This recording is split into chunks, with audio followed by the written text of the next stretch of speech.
Hey, how's everybody doing? This is Coach Wood with Before You Go Pro, and this is a BYGP TV Coaches Minute. And today's topic, we're talking about, is there still time? We are rapidly approaching National Signing Day, and for some kids, they've known where they're going to go for years. And for others, this is still a time where they're looking to receive that first scholarship offer, or they're looking for a better offer than they may already have on the table. So we really need to discuss, is there still time to get that offer? So for those that don't know, February 4th, which is the first Wednesday in February this year, is National Signing Day. That's the first time that a prospect could put pen to paper and make it official where he's going to play college football. It's always the first Wednesday in February, just so you guys can take note. But what most people don't understand is that signing day goes from February all the way through April.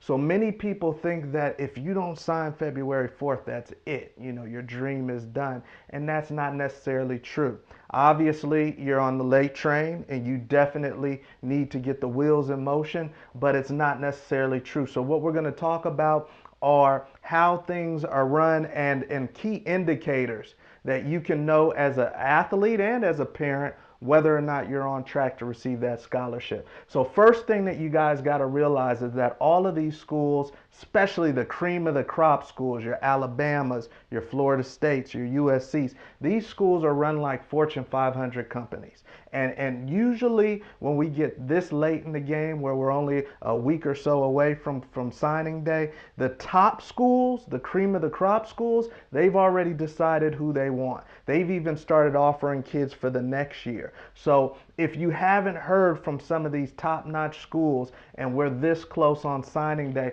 there's a good chance that unfortunately they're probably not going to be ringing your phone. But that's okay. You just need to have a game plan for your next move. So these companies, or excuse me, these schools are run like Fortune 500 companies. They're constantly forecasting the type of kids they want in their program, and they go all across the country to go get these kids. Now, here's some key indicators that you want to keep in mind as a young recruit. These are things that you can see whether or not you're on pace to get the scholarship or not. So really, your junior year is a critical year, you guys.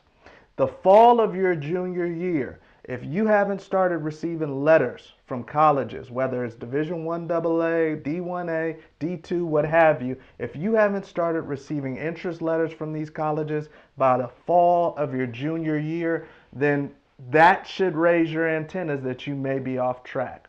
I went to the University of Colorado, but I received my very first letter from the University of Washington when I was a sophomore in high school. So there goes a little bit of an indicator on whether or not you're on track. Your junior year in the spring, so this is after the football season. If you play basketball, after basketball, now in the spring.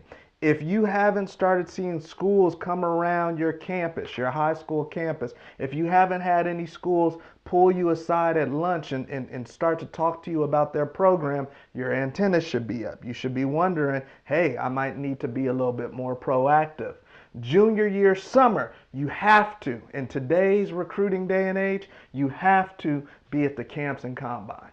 If you say I want a college scholarship, but you're not at the camps and combines, you're fooling yourself, quite frankly. And then last but not least, that senior year, that's the magical year where you should get a feel for where you're going and be able to make it official. So your senior year in the fall, there should be contact by these schools.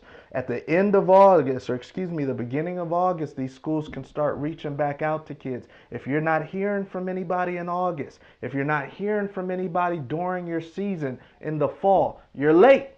You're late and you need to be proactive. And then last but not least, senior year, end of the season, you should have offers on the table. You should be setting up trips to go off and visit these colleges. These are called official recruiting visits.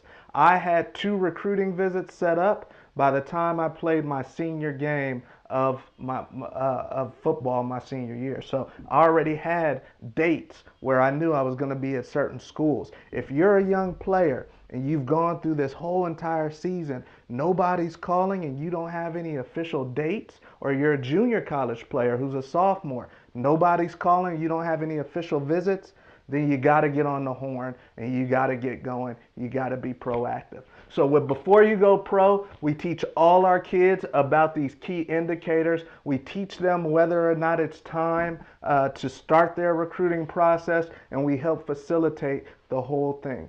Please check us out at www.beforeyougopro.com. We would love to work with you. We'll see you at the top.